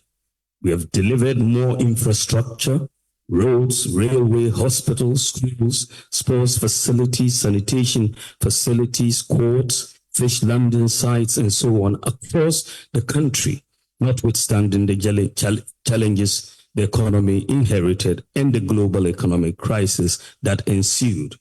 We have also digitalized the economy through various initiatives and implemented initiatives like the Ghana card and mobile money interoperability. What all analysts from the IMF to the rating agencies agree on is that the Ghanaian economy will grow even faster next year. In fact, S&P puts its growth forecast for the Ghanaian economy in 2025 at an impressive 5.4%. I am even more optimistic that it is possible for us to hit 6% next year. If with your vote, we are able to implement the business-friendly initiatives which I have outlined in the MPP manifesto, some of which I will highlight this evening. Ladies and gentlemen, the Ghanaian economy has seen significant progress on several fronts, but we still have challenges. Many of you CEOs, especially those of you who do business outside Ghana, will know that the challenges we face are common in or to our sub-regional peers and even throughout the global economy. More than ever, there is a need for continuous innovation if we are to triumph for the challenges that we face as a country. This is why I am proposing to upgrade Ghana through innovative build solutions. It is important to note that the MPP government has demonstrated policy innovation in tackling some of the most challenging issues in our country in the last few years. In education, for example, we implemented a free senior high school and free TVET policy despite the odds. And the records show now that Ghana has the second highest education quality in Africa after Tunisia. In health, we have digitalized records of patients, simplified the NHIS enrollment process, and extended its coverage. Government is working on the ambitious Agenda 111 project.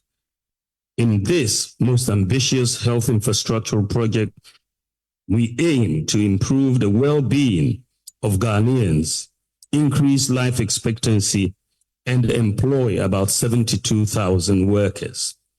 Today, ladies and gentlemen, Ghana also has the largest medical drone delivery service in the world, and our drones are delivering medicines to 2,700 hospitals and health facilities across the world.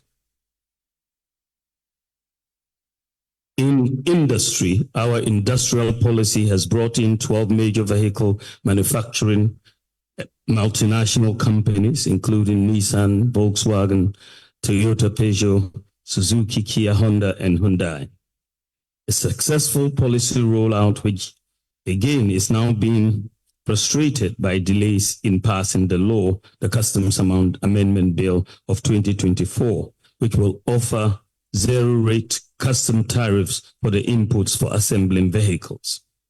We have also introduced a gold for oil policy aimed at reducing the continued dependence on foreign exchange to finance imports of oil products. Again, we have sought to formalize the largely informal Ghanaian economy by introducing digital property addressing system, a digital property address system in Ghana. And so today, whereas when we came into office, we had a major challenge with addresses for homes in villages and everywhere, we opted to go digital and leverage on GPS technology. And so today, every house, every part of Ghana, everywhere has a digital address. And therefore, we have solved that problem that we inherited.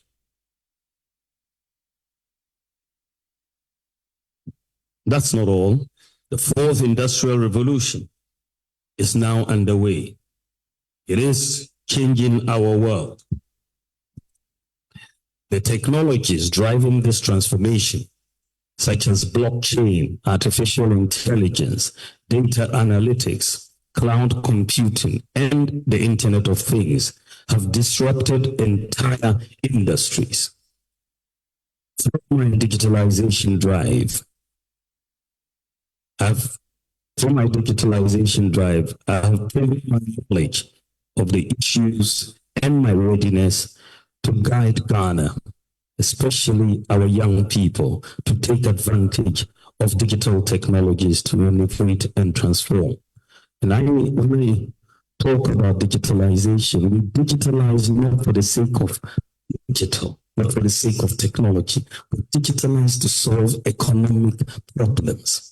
All the digitalization initiatives are specifically at solving problems. If you're a nation without a national ID database, that is not a luxury to digitalize and have one. You don't have an address system, it's not a luxury. You can digitalize and have that. If 4% of your population has tax identification numbers, 4%, and through digitalization, you can increase it in 1 year to 85%. That is not a luxury. That is very, very important for you to do. If you don't have financial inclusion, when we came in, 70% of the population had no access to bank accounts. 70%. Most of the population had mobile money accounts. And we said, well, how can we convert the mobile money accounts into bank accounts? Then came the idea of mobile money interoperability. We put the mobile companies and the banks on one platform, made it interoperable. And for today, you move money between bank accounts and Momo accounts and different telcos. And Ghana has therefore now become the fastest growing mobile money market on the continent. And today, Ghana is the only country on the African continent with 100% access to financial inclusion. The country on the continent. Because, I mean, in 2017, I stated that when we get mobile money interoperability, you are going to get, every Ghanaian will practically be able to have a bank account. Many people didn't quite understand that. There were even jokes about how can every Ghanaian have a bank account.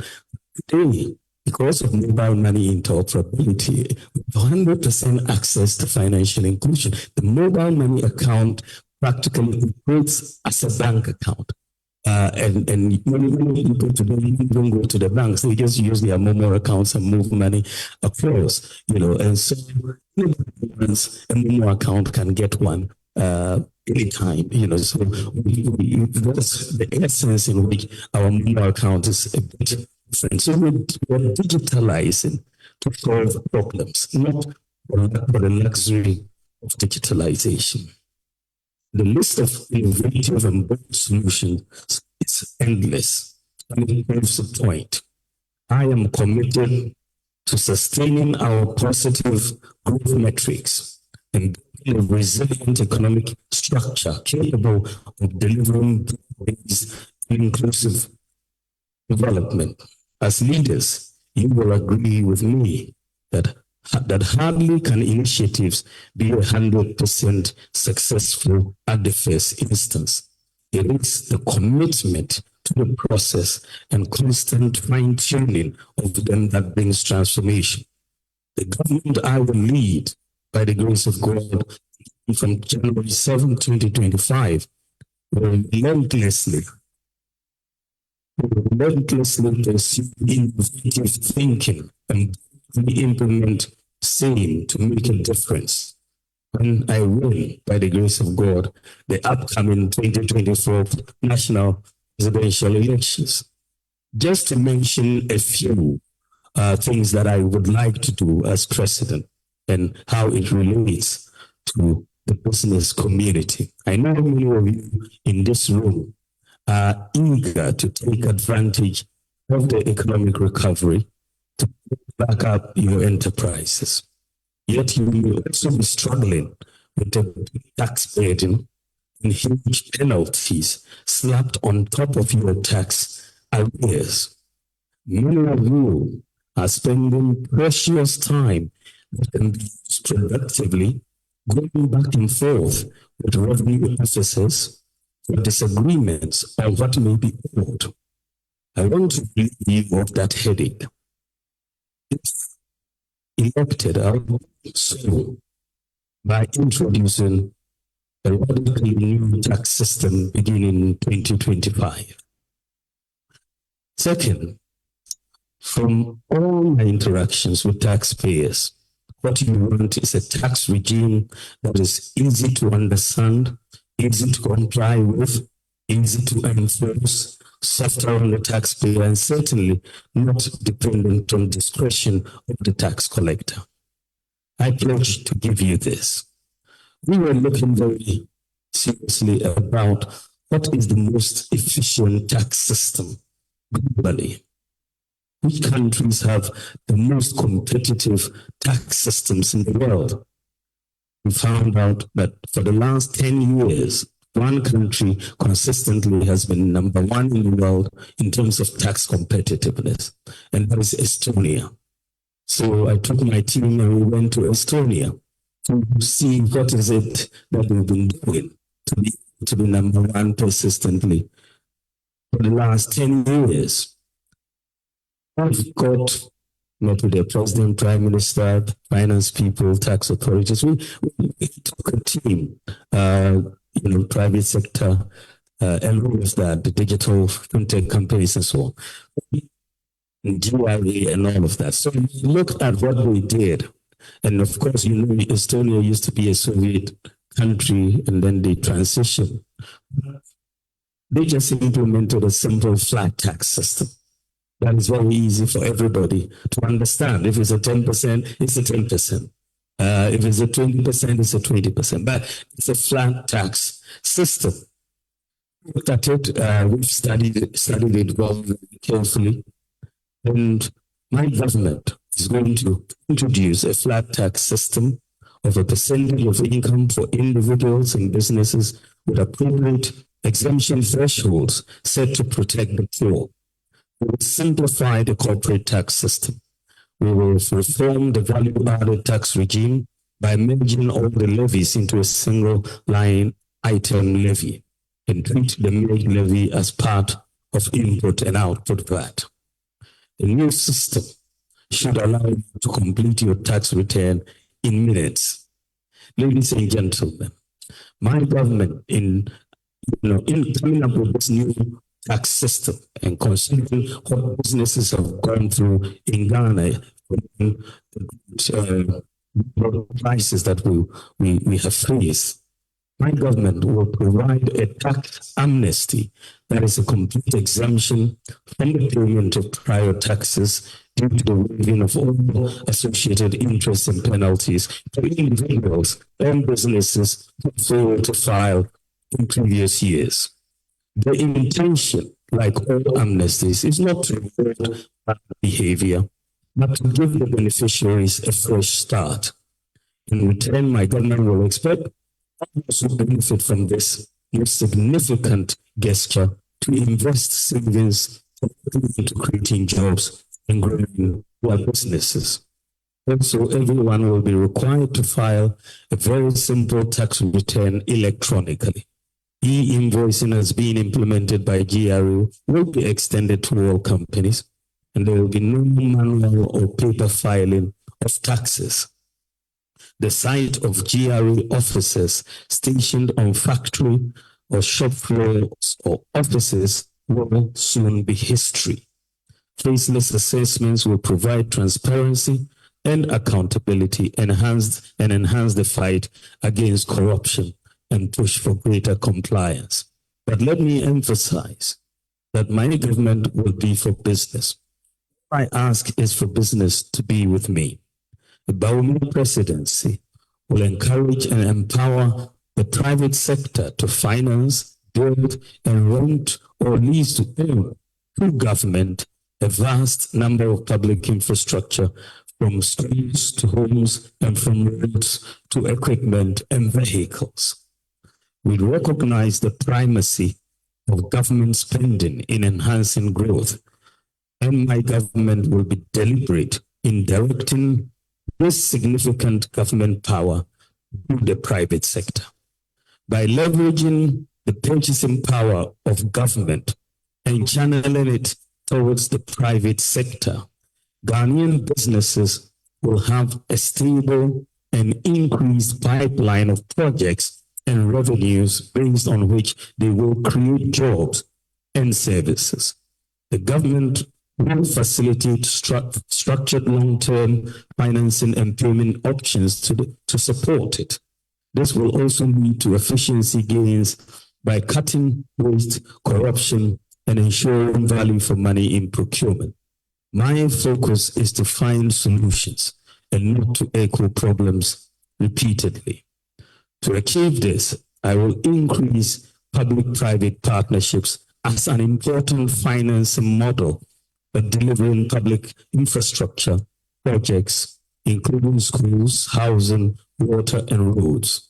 I have also stated that I will cut 3% of GDP, that's about 30 billion Ghana cedis, from government expenditure and redirect it towards the private sector provision of public infrastructure and services, as earlier stated. For example, if the Ministry of Education wants to buy buses for schools, 700 schools, why should government go and take its hard-earned money and go and pay all the cash for 700 buses? We could give the private sector the opportunity to supply us 700 buses, and we will pay as we go over time. The lease payments will be made. That will save government a lot of cash flow, reduce the burden on the fiscal, and make sure all schools have buses. And we're applying that principle to every bit, dormitories and so on. Let the private sector take charge and provide those services. And that is the model I am going in to government with. In addition, we want to leverage government's purchasing power to stimulate industrial expansion and business growth with a strict Buy Ghana First policy, under which goods and services procured by the public sector will first be sourced from local producers or service providers. That is critical. I visited Vita Textile Star Limited in Joapong the other day, and just as part of my campaign rounds, I was told to pay a visit there, and I went, and they used to make a lot of uniforms for the schools and so on. But recently, I think rather than they making them, we are importing them, and that means people are out of a job. But the argument is that it's cheaper abroad, so we go. I don't buy that argument, because you have to factor in the opportunity cost, the cost of the unemployment and the pricing. Otherwise, you will make a wrong decision. And so the Buy Ghana First policy is going to be backed by law. And I believe that will help make sure that local industry is in business and jobs are going to be created for that purpose.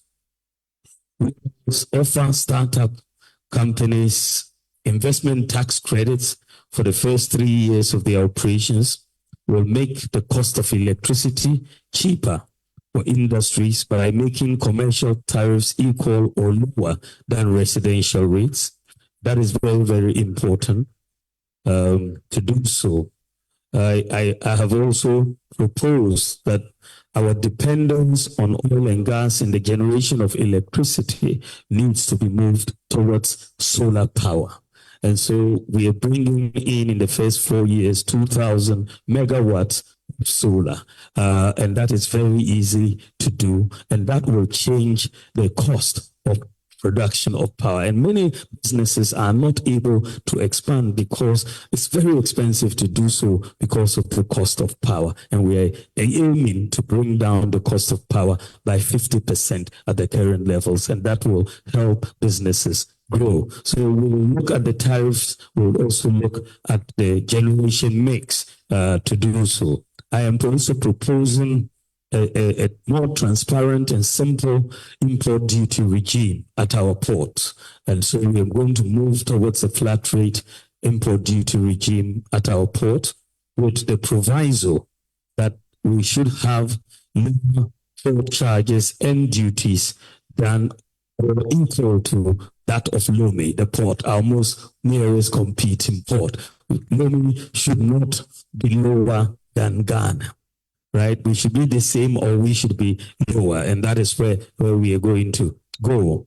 Ladies and gentlemen, today we made history when I launched the first individualized credit scoring regime in Ghana. It's my credit score. This is an effort that I started almost 17 years ago when I was at the Bank of Ghana, trying to get credit scoring and therefore allowing a better assessment of risk by lenders. Today, we were able to finally get credit scoring so that a single number would tell the risk of a bank, of a borrower. We're going to use the credit scoring system as a country to enable the average Ghanaian to buy on credit. Buy now, pay small, as they say. This will increase domestic demand, increase production, and create jobs. We are also going to establish a fintech fund with seed capital of $100 million that has already been now committed by the Bank of Ghana to attract additional private sector funding to support Ghanaian startups, developing payments and financial services solutions. And we will provide venture funding and grant support for commercially viable tech projects for Ghanaian startups to drive innovation, foster high-tech entrepreneurship, create jobs, and grow the Ghanaian high-tech business. We will complete, very, very importantly, this is something that is so critical, complete the digitalization of the land titling and registration to allow owners of landed properties to be able to use their assets to raise capital for business growth and expansion.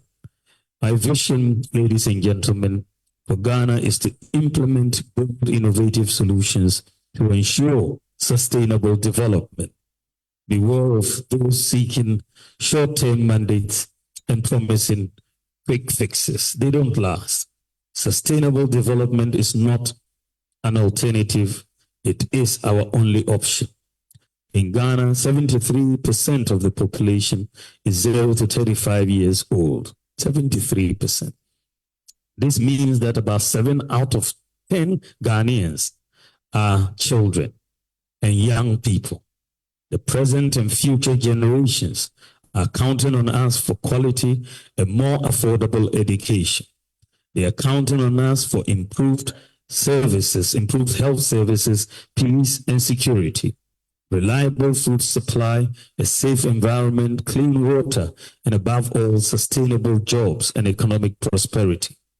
The MPP manifesto, which some have described as the greenest manifesto, makes clear my commitment to protecting our environment.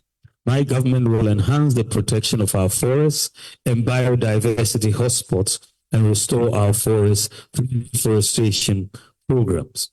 We will also usher in a golden age for small-scale mining and promote responsible and sustainable small-scale mining, including addressing illegal small-scale mining by making available proven reserves data by the Geological Survey Authority to small-scale miners so that we can direct them where to go and not allow them to dig indiscriminately.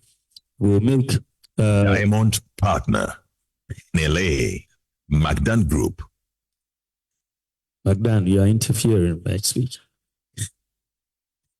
So we will simplify the mining licensing regime and also make sure we have financing schemes and a minerals development bank for the mining sector. This is expected to impact positively in improving the lives of particularly the estimated 3 million Ghanaian livelihoods that are dependent on small-scale mining. Ladies and gentlemen, my aim over the first 4 years is to ramp up economic activity across board to achieve and sustain at least an average 6% growth rate, which will be positive for job creation and enhance living standards of the Ghanaian worker. Distinguished ladies and gentlemen, I want to build a Ghana where we leverage technology, data, and systems for inclusive growth. I want us to apply digital technology, STEM, robotics, and artificial intelligence for the transformation of agriculture, healthcare, education, manufacturing, fintech, and public service delivery. We will train 1 million young people in all areas and levels of digital skills, including software developers, coders, and so on, to provide opportunities worldwide. I want to eliminate the digital divide by achieving close to 100% internet penetration by 2028. Already, we have increased internet penetration from 34% in 2016 to 70% today. I am determined not to let Ghana miss out on the 4th Industrial Revolution, as our continent did on the Industrial Revolution some centuries back. Ladies and gentlemen, without accountability, there will be no trust. And without trust, the economy will not thrive. Trust is the bedrock of any economy. And we must establish systems that foster this trust between businesses, the government, and the people of Ghana. My administration will continue to strengthen anti-corruption institutions and streamline government processes by making them simpler for you to start, operate, and expand your businesses without bureaucratic hurdles.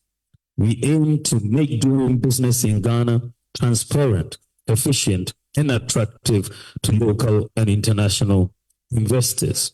And this is why I want to implement a government digital platform, which is all based on blockchain technology, so that you can make sure that there is traceability of all transactions across government, and nobody can come in and wipe out the data. And this is where we have to go, all of government on a digital blockchain platform, so that all transactions can be accounted for at any point in time in our history.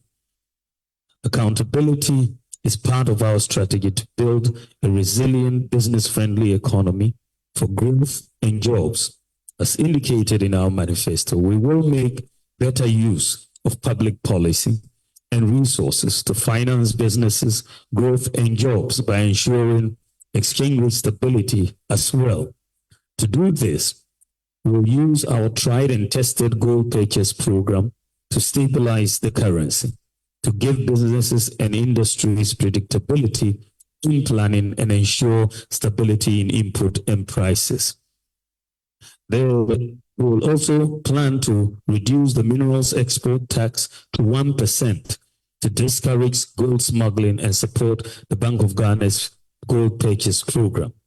Furthermore, we will improve transparency in the distribution of public monies by adopting digital solutions and open data platforms, ensuring that all citizens are aware of the efficient and responsible use of their hard-earned money.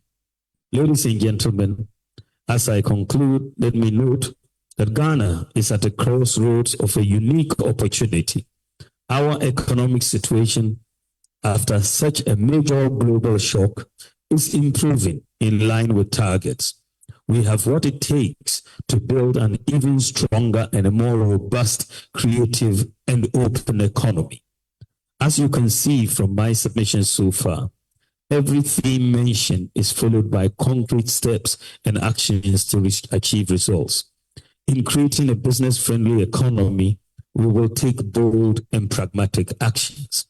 I intend to be in very regular consultation with the CEO network so that we can hear from you, because what I've known for a long time is that the people who are in the business community know it better than the politicians. They know the issues that affect them better than the politicians. So for us as politicians, the easiest thing to do is to listen. To the issues that are affecting the private sector and then take decisions that address those issues. So I am going to have a very close relationship with the CEO network, and we'll solve a lot of the problems that are really burdening you. My goal is to remove the burdens from the private sector. You've seen what I've done in the digital space, which is one of the areas I've focused on.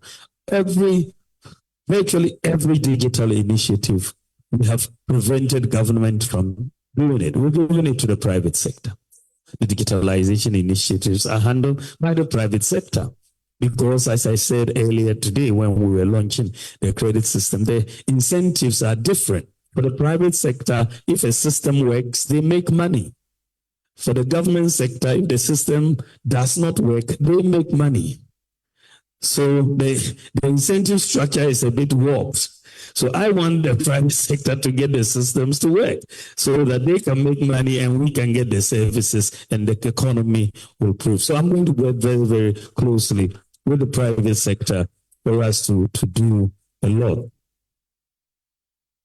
My proposed solutions are best for the country, I believe, especially when the difference between the two choices confronting us as a people is undeniably vast, from our respective track records to our vision and programs. Moreover, ladies and gentlemen, 4 years from today, you can bring me back to stand before you and render an account to you on how far we have gone in fulfilling this ambitious promise that I will make to the Ghanaian people today. You know I will be back 4 years today if you vote for me, because I have to run for another election. And so I'll make sure I will fulfill the promises that I make it to you. Distinguished ladies and gentlemen, it is possible to reignite the business community through continuous innovation, enhanced accountability, and commitment to sustainable development if we put our minds to it and work hard at it. Everyone has a role to play. I believe, ladies and gentlemen, I've demonstrated my selflessness and personal integrity through public service. I have served with utmost sincerity, passion, and honesty. I have never asked what is in it for me. All the private sector who have worked with me know that about me. I will never ask, and I've never asked, and I will never ask what is in it for me. I ask what is in it for Ghana, and that is what I'm going to do. I humbly ask for your support so that together we can work to transform our country and deliver prosperity to our citizens. I offer myself in your service as your selfless leader, offering bold solutions, innovative solutions for jobs and business. And I'm counting on your support for this. Invest your trust in me. I will not let you down. I know of the challenges that you have been through. It is what has kept me awake, and how to help you back is what keeps me away. This is my commitment to you, and I shall account for every pledge I've made to you today. The choice ultimately, however, is yours, and please choose wisely. Thank you for your kind attention. God bless you, and God bless our homeland, Ghana. Thank you so much. As you all know, I have a very busy schedule, and I yet have another engagement tonight. So I'm going to be begging leave as quickly as possible so that I can attend to that engagement. But I know that, knowing Ernest, he may have one or two things to say before I leave. But I want to thank you all very, very, very much. Tomorrow I return to the campaign trail. Thank you. Very nice.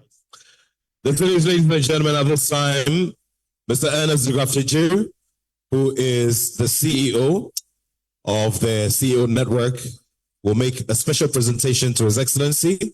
And respectfully, I would like to ask all the members of the top table to join us here. And of course, joining us is Professor Ernest Kofi Abochi, who is the Dean of the UPSA Law School.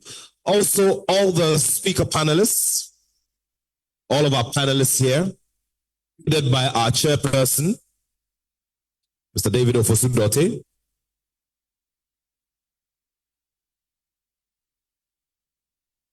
Added to all of this is appending signatures to a social contract, which will reiterate the commitment to peace, the commitment to further deepening our democracy, and the commitment to fairness, and the push for free and fair election on December 7, 2024.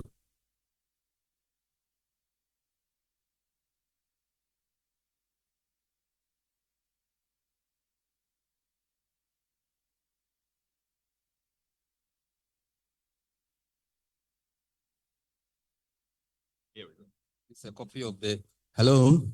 On behalf of the Chief Executives Network, we have signed a social contract today with 7 commitments and 2 outcomes as we become the Business Council of Ghana to help anyone who emerges as the president of Ghana. I believe this is a great commitment.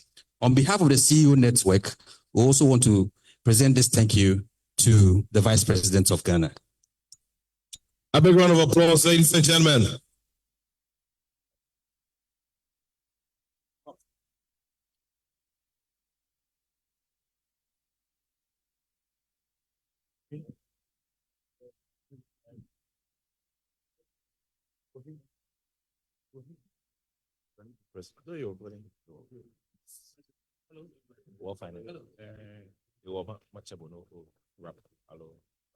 I think it's fine.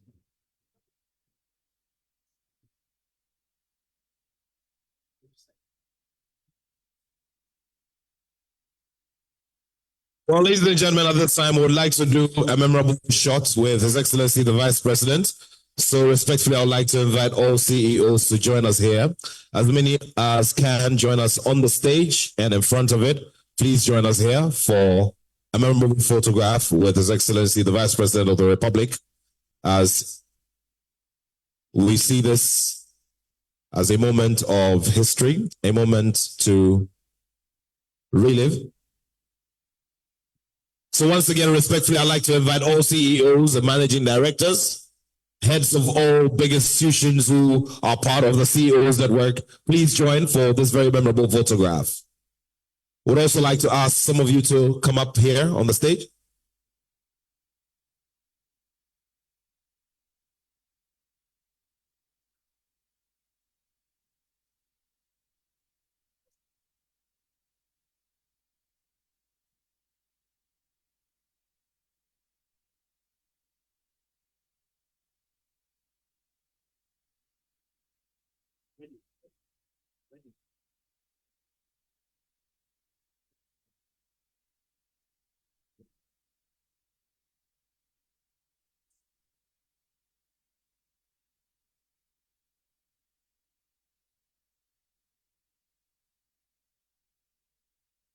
So a memorable photograph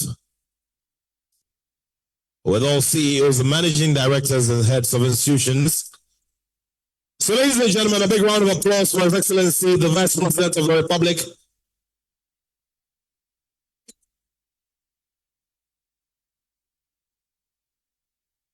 So at this time, we'd like to say a very big thank you to His Excellency, the Vice President of the Republic. Ladies and gentlemen, shall we do a big round of applause for him as he takes leave of us?